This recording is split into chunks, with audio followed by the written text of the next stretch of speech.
Welcome to the Localpreneur Show, a podcast dedicated to featuring community-based entrepreneurs, the principles they live by, and the success they're having making a difference in the world. Here's your host, Austin Kane. Hey, everybody. Welcome to another episode of the Localpreneur Show. Super excited to be here today and bringing this episode here from a really great guest. He's got a great story.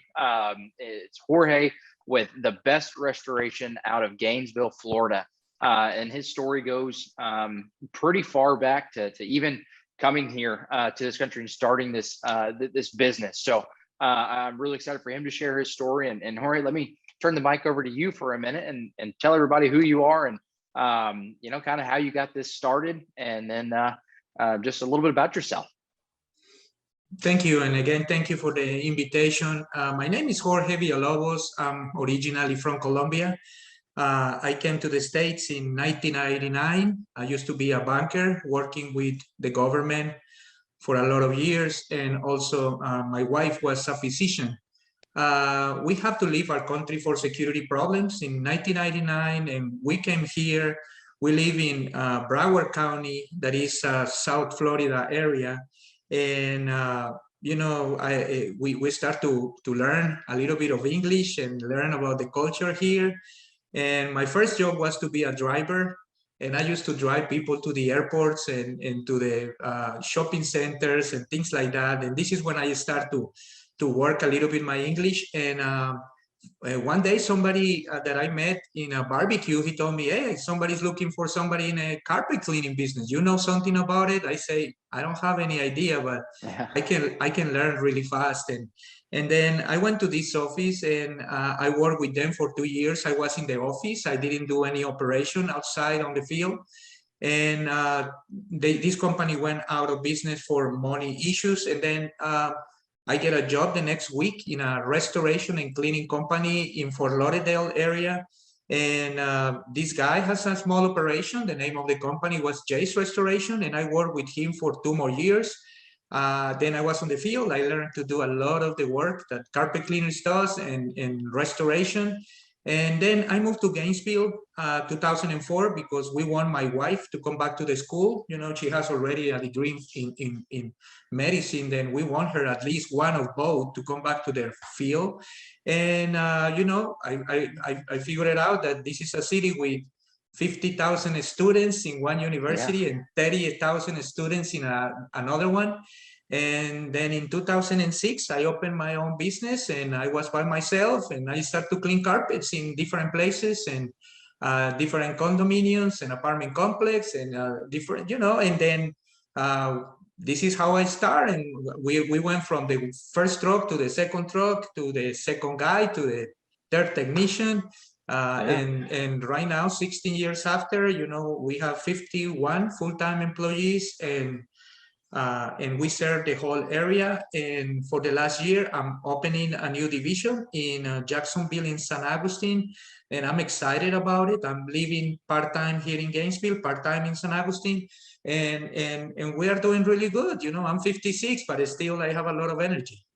Yeah, no, that's awesome to hear. And for everybody listening, it's like you said, you started from ground zero and you built this thing from just moving here and taking a chance on something, and now you've grown a pretty great business. And from our previous discussions, before this podcast, a pretty great operation with people that want to be there. They enjoy being there and they enjoy working with you.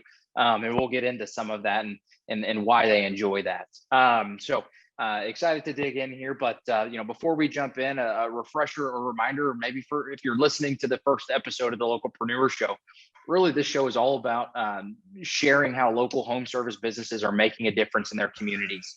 We've seeing the light of how you and other organizations that have been on the podcast and people that haven't, how you're plugging yourselves in and giving back and just going above and beyond doing normal service work that you guys are doing on a day-to-day basis is really changing the lives of people that are around you. You're giving back, you're changing lives, and we want to share those stories. So, we kind of already started on where you began and how you got started, and told us a little about your journey. let's fast forward all the way to today. Tell us a little bit about the impact that your organization is making in your community. Who are some of the people that you guys are partnering with or doing some projects for, and who are you help just bettering the lives of the people around you? What are some of the things you guys are doing? That's great. I tell you, for the 16 years in business, and possible like I'm gonna say 7 years ago, I used to be in my truck cleaning carpets, doing water damage all day long. And then I went to a seminar, and in this seminar, I met my mentor. His name is Howard Patrish. And Howard, he was talking about something about don't be a slave of your business. And I didn't put too much attention, but I think he knows something that I don't know. I want to learn about it. And when I came back from Clearwater, I always gonna remember, I went to my office and I give my keys to one of my technicians, and I say, I don't gonna clean more carpets. I'm gonna start to make this team bigger, and we're gonna start to expand it. But part of this is get inside of the community. Then I get involved with the Chamber of Commerce. I get involved with the apartment association. Obviously here they are huge. And I get involved with a lot of nonprofit organizations because I realize all these people, they definitely need our services, and sometimes they don't have the money, but they can be a really good source of connections. And this is what happened. And for years, I'm a member of the board of the apartment association for the last 9 years. And I'm the vice president right now for the vendor side. And we go to Tallahassee, we talk with the politicians, we look for benefits for the apartment landlords and for the apartment tenants. And I get involved also with the Chamber of Commerce, and we were selected a few years ago to the Minority Company of the Year for Gainesville. I was so excited about it. And but at the same time, I started to get really involved with the nonprofits. By the way, I mentioned that I have a podcast that obviously your quality is really high compared with mine. But I did this podcast. The name was the Nonprofit Report.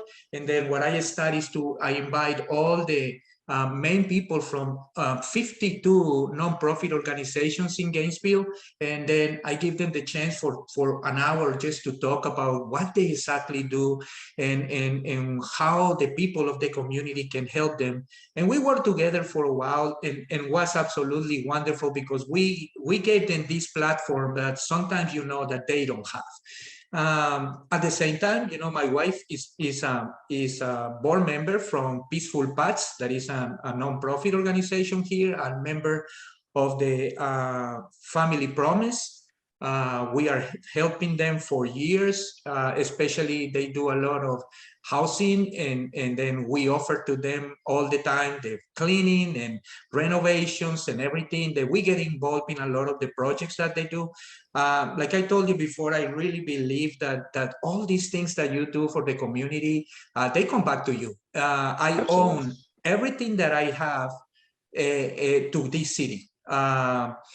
Because when I came here, we live in a rental unit in a 2-bedroom apartments. This is when we found our business, and today have this our own building and all these businesses here for our companies. Then we decide that this is the best way just to continue. We don't stop. We something that we do normally. We hear from these people all the time saying, hey George, we need this, or George, we need that.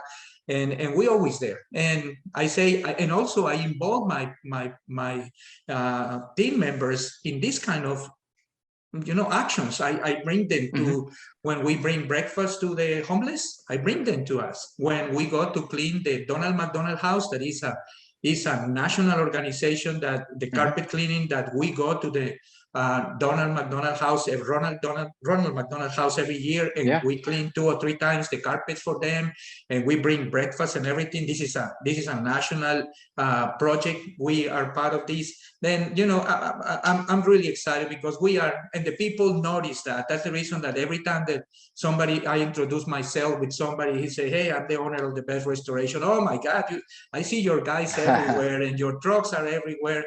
Then I'm really dominant in this part because I want that my help and my marketing, they help us to be sure that our guys has enough work every day to bring food for their houses, you know? Yeah, no, absolutely. I think, I mean, those are some great projects and some great things that you listed there that you guys are doing and giving back. And yeah, like you said, it's, you know, just being recognized as that helping hand and being a generous person in your community, and you know, not doing these things because you want to make more money or whatever it is. You're doing these things because you want to leave a lasting impression, make an impact on these people. And speaking of that, just what, you know, bringing you, like you said, you bring your employees to these things when you give breakfast or do the carpet cleanings. Just what's that general impact that you see being made on the people in your organization that you bring along, but also the people that you guys are giving back to? What's just the general feeling that you get from them, and the stories that you can tell about those engagements? Well, so I tell you, it's a really good connection, because sometimes, you know, when you have just regular people who go to work for you, and they think that because you pay taxes, then you don't have to help. The government has to be responsible for help everybody. And it's hard for you to try to explain them that this money is not enough. Then the companies has to put money from their pockets, and the employees, they have to go and show how they can volunteer and help with all these things. Then I tell you an example. I have one of my local guy. He told me a few years ago, you know, I don't think that this kind of help is good, because, you know, all the time you are we pay taxes, and they get a lot of taxes from me, and I don't think that this has to happen. And one day we have a organization, the name is Great Marketplace, that we serve breakfast for the homeless. Then and the great thing is that you have to cook the breakfast. It is amazing, because it's not that you bring breakfast, you have to cook. Then Yeah. I told him, you know, one day, hey, we're gonna go this weekend here, and you wanna come? And he said, can I bring my wife? And I say, of course. Then he came, but I know that his mentality was, I don't know what I'm doing right now. But something happened so beautiful, you know. He started to cook, and he started to be related with the people in the kitchen. And, you know, we get the time that we have to go in front of everybody and bring the food, you know. Then there was a line, and they were passing one and one. And then a couple came with a young kid, possible, I'm gonna say 5 years old. And my technician, his name is Kenny, he had a son that has 4 years old. And the impact for him to see these kids this kid in the middle of the other homeless, sitting there with no food, no nothing. He asked me, hey, George, can you do me a favor? Can you take my place for 1 second? And he went to his car, and he brought a couple of toys that his kid has in the car, and he brought it, and he gave it to this guy. And wow. I remember, by the way, he stayed there. As soon as we left, he said, I'm going to stay here for a couple hours because I want to help them to clean the floors. I think for me, this is a big victory when you make the people understand that you know, everything that you do for others is going to bring you something back. It's going to bring you help for your kids. It's going to bring you help for your families. Don't think about money. If you do this for money, I think you are doing the wrong thing. You have to think about it is, hey, you know, I'm going to help, I'm going to impact in this community. I'm going to be the guy who just show up and do whatever we have to do. You know how many people work for me that I founded in a volunteer place? I have my office manager, I found it in a San Francisco house event that we were separating clothes that the people donate, and you separated what is good and what is not good. And I met her there, and I say, what is your name? My name is Beth. Oh, man, that's cool. Then you are so nice. I love your attitude. She has 63 years old now. She had 60 years at this time. And I say, when you looking for a job, please call me. I love you.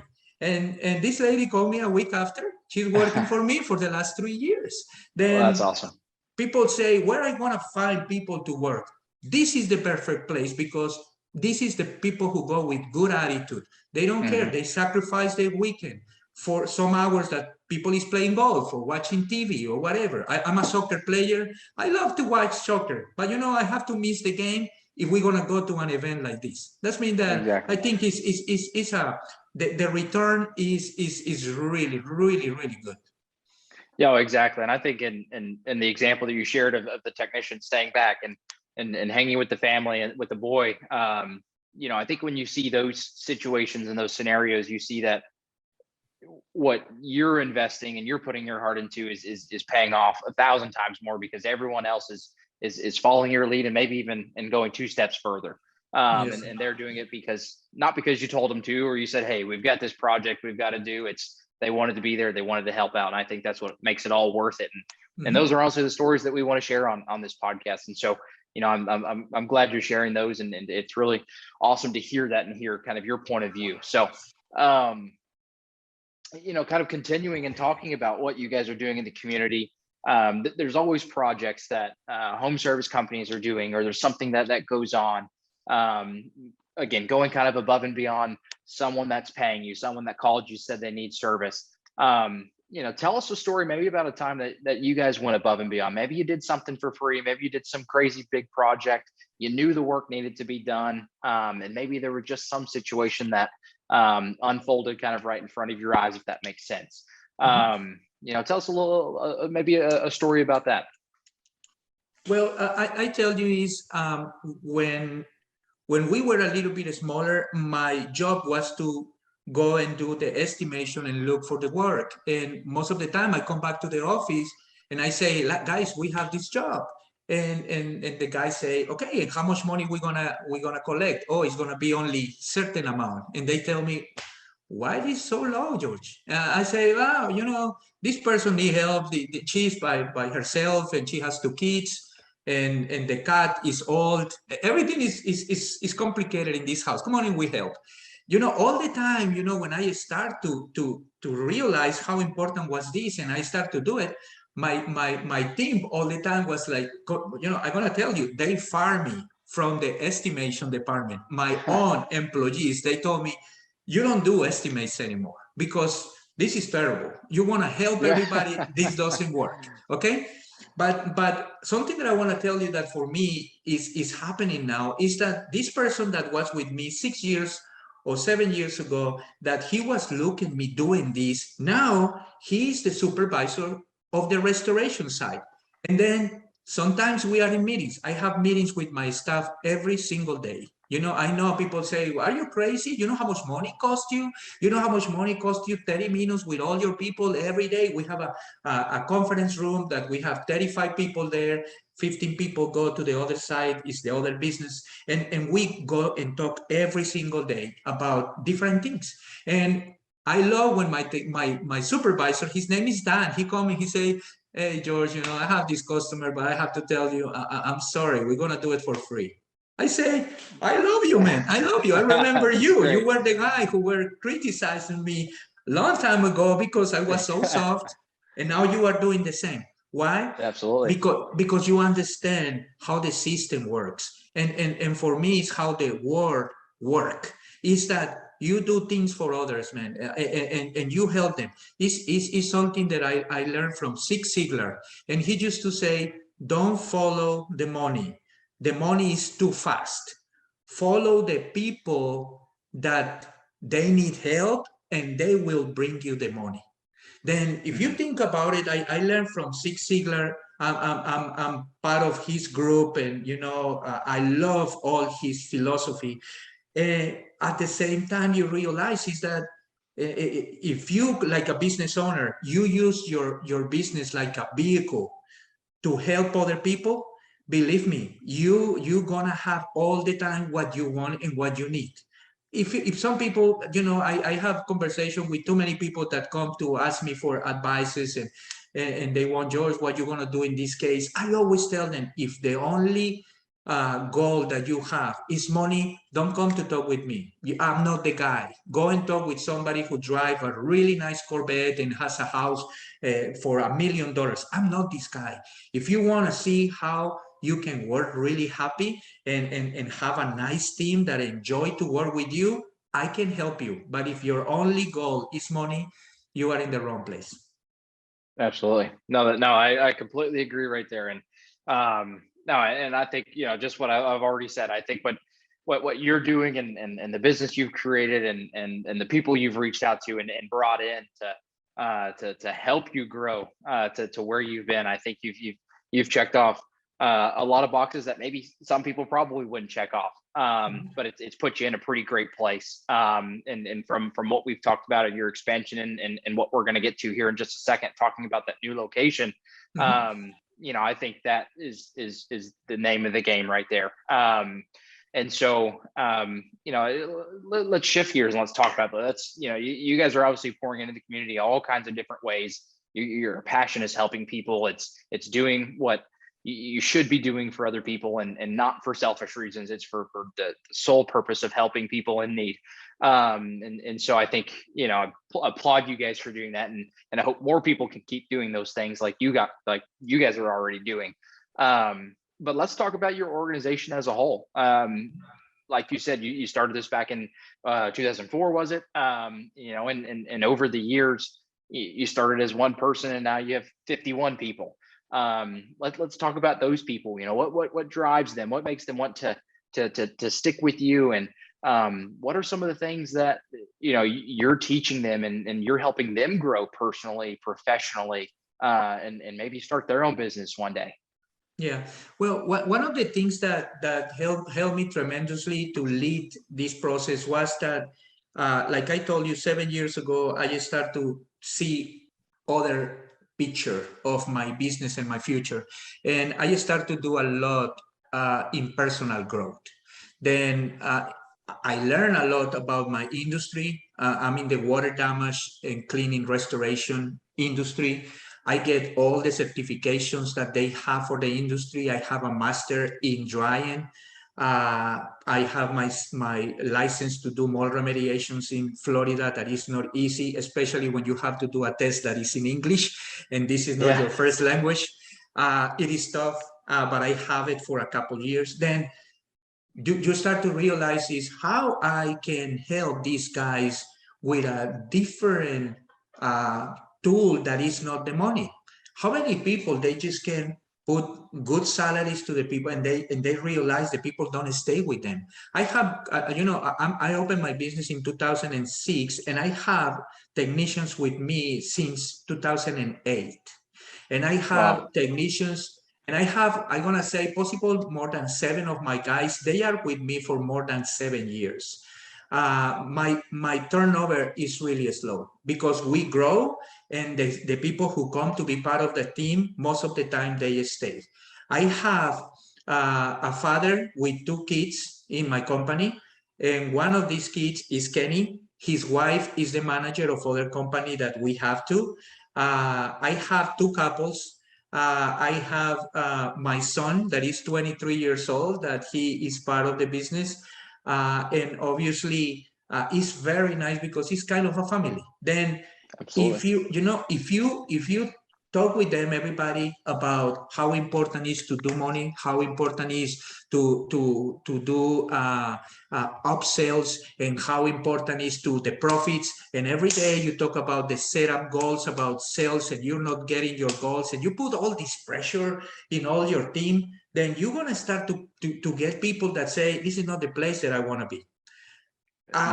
Instead of, you know what, I'm going to work in you, because if you are a better person, I don't care if you are a better person cleaning carpets. I want you to be sure that you are a better person as soon as you leave my office and as soon as you go to your house and you have time with your kids. I want to be sure that you realize I pay for your classes. Come and get all the classes that you want because I want to invest in you.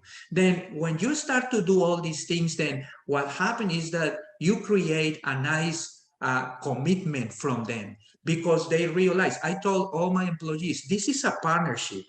The situation is that I'm here in this side, I'm the owner, but I put my part. I pay you for what you do. Now, I pay you 100% of the money that you ask me for, but you have to do 100% of what I expect from you.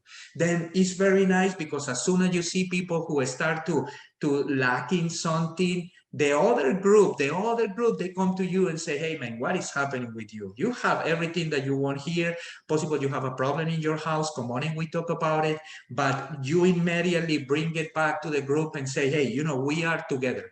And this is what we are. And this is what makes us really strong. Now, for our communities that we serve, is nothing more important than the people know your guys for years. Then they just, they just give you the keys and say, this is my $2 million house. I need to clean the air ducts.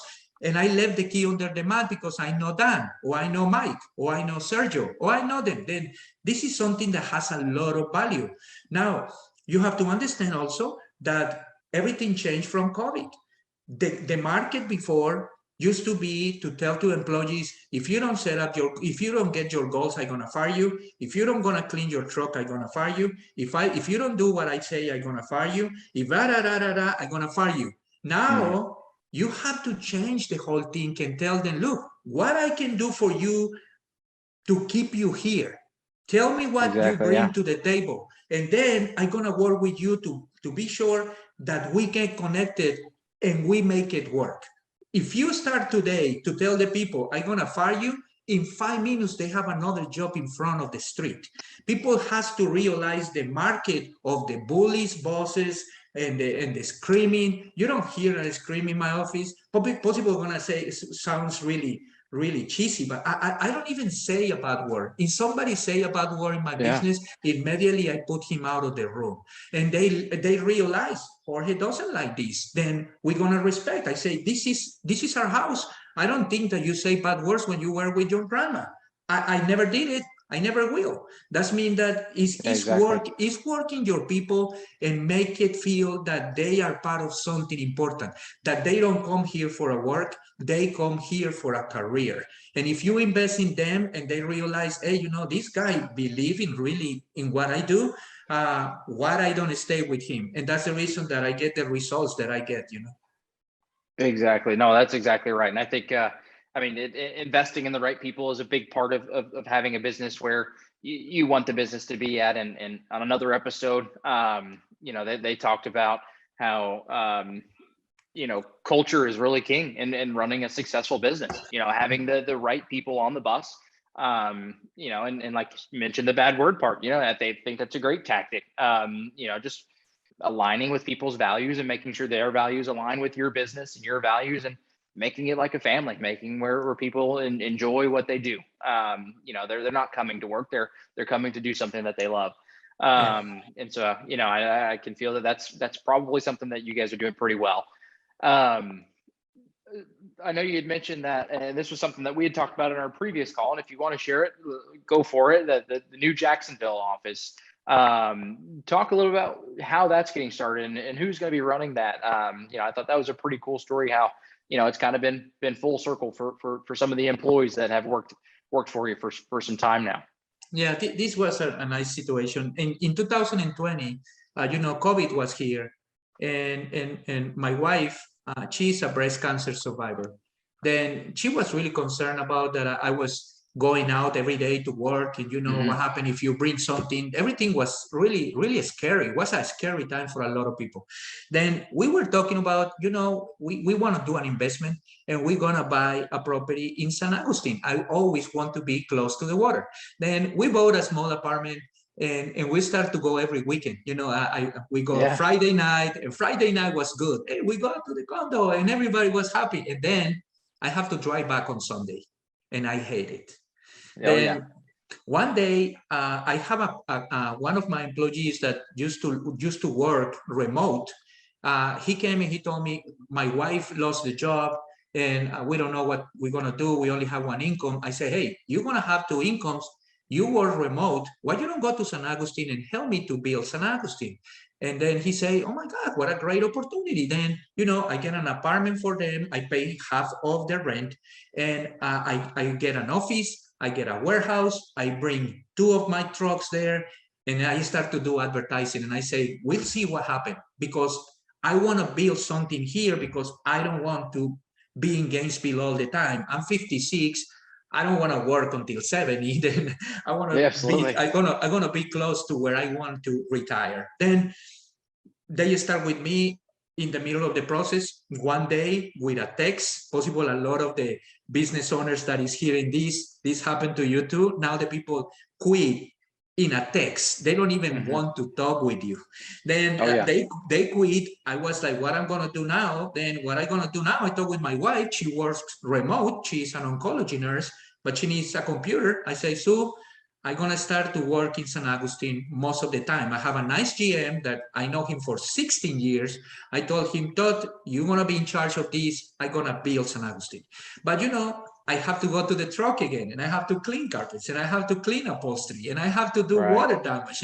And I wasn't doing it for a while, but, I have in my mind, I have to build this.